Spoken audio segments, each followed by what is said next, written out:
大家好，歡迎返嚟我嘅 channel， 我係啫喱。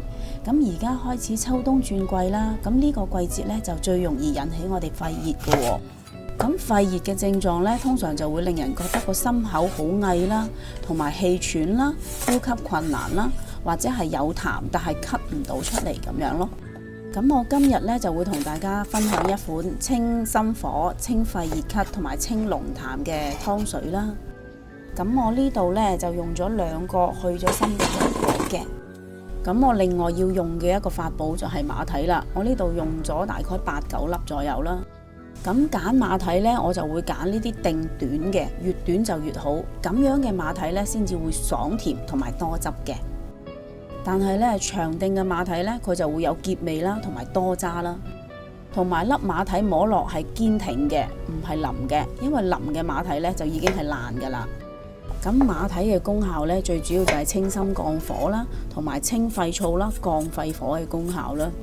對於肺燥、肺熱引起嘅咳嗽啦、濃痰咳唔出啦，有非常之好嘅食療作用嘅喎。若果你對我嘅食譜有任何疑問嘅話，請你將問題寫喺下邊嘅評論區度啊，我係非常之咁樂意同大家一齊分享嘅。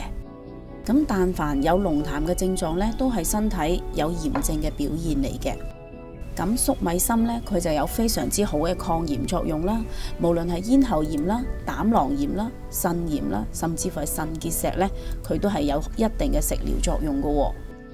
將啲粟米由中間切開佢，先至擺落去煲湯，咁啲粟米芯就容易出味啦。紅蘿蔔呢，佢唔單止有增強抵抗力同埋保護視力嘅功效啦，而且將佢同粟米芯擺埋一齊嘅話呢，佢仲可以輔助粟米芯去幫手對抗炎症添㗎。你哋今日好嘛？留言話我知，你哋今晚想飲咩湯啊？祝你哋有開心愉快嘅一日。呢度呢，我就用咗1條嘅紅蘿蔔啦，大概200-300個 gram 左右啦。咁其實多啲少啲冇乜所謂嘅。跟住呢個呢，就係化胃氣、清除頑固濃痰嘅好幫手啦。陳皮我會用到1片嘅，因為呢煲湯嘅主要功效係清肺燥同埋去除頑痰啦。咁所以果皮白色嘅囊呢，我就唔會刮走佢噶啦，因為啲囊係對化痰清肺燥係最有效嘅。浸陳皮嘅水呢，都唔好倒咗佢，用埋佢嚟一齊煲湯，咁先至唔會嘥啊嘛。安神降燥嘅蓮子啦，我呢度用到大概40個 gram 左右啦。咁我今日會用紅蓮啦，因為紅色嘅蓮子比白色嘅蓮子功效會更加好嘅。講到止咳降肺燥，咁又點可以少咗百合呢？佢最拿手嘅呢，就係治療肺虛久咳啦，就即係我哋俗稱嘅長命咳啦，即係話好似 COVID-19 之後咳極都唔斷尾嘅話，咁我哋都可以用百合嚟清咗啲咳佢嘅。咁我呢度呢，大概就用咗50個 gram 左右嘅百合啦。當我哋嘅身體有不適嘅時候，除咗要治療，我哋仲要幫個身體做翻固本培元嘅喎。圓肉啦，我大概會用到20個 gram 左右啦。佢有補中益氣、補血安神同埋固本培元嘅功效嘅。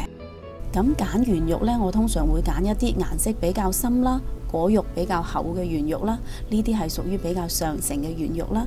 咁當然功效亦都會更加好啦。補氣養血安神嘅紅棗啦，另外佢仲可以調和藥性添㗎。呢度我大概會用到6至7粒左右啦。咁另外紅棗嘅核係燥嘅，所以我會揀一啲去咗核嘅紅棗啦。含有大量各種維他命嘅腰果啦，佢可以幫助我哋嘅身體復原啦。咁我呢度呢，就用到大概80個 gram 左右啦。咁我會將呢個湯嘅所有用料呢，會 list 咗喺下邊描述欄嗰度嘅。咁如果你哋要煲呢個湯嘅時候呢，打開個描述欄睇，就會一目了然噶啦。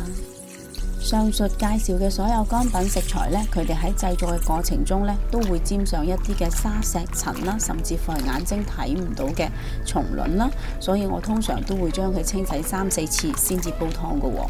將所有食材洗乾淨咗之後，全部擺晒落個湯煲度，跟住加入2.5 L 左右嘅水啊。咁我今日呢，就係用電子湯煲啦，咁我會等佢煲滾咗之後再計時，煲120分鐘嘅。話咁快120分鐘就已經過咗去啦。個湯好香啊，個湯嘅顏色都睇到好靚好濃郁，好想快啲飲啊！等我快啲裝起咗佢先。呢個湯聞落呢係濃濃嘅果香味啦，佢唔會好似肉湯嘅香味咁搶鼻啦，但係佢都有非常之獨特嘅果香味嘅。真係好香啊！我唔客氣啦。煲過湯嘅馬蹄啦，都仲係好爽甜嘅，所以呢，我一定唔會嘥咗佢噶。啖湯飲落好清甜，個喉嚨好舒服。不如今晚你哋都試下煲呢個咁簡單嘅湯水啦。若果你都中意我嘅食譜，請你俾 like 同埋留言話我知啦。記得訂閱我嘅 channel， 順便撳埋隔籬個鐘仔啊！多謝晒你哋嘅收睇，我哋下一個食譜再見，拜拜。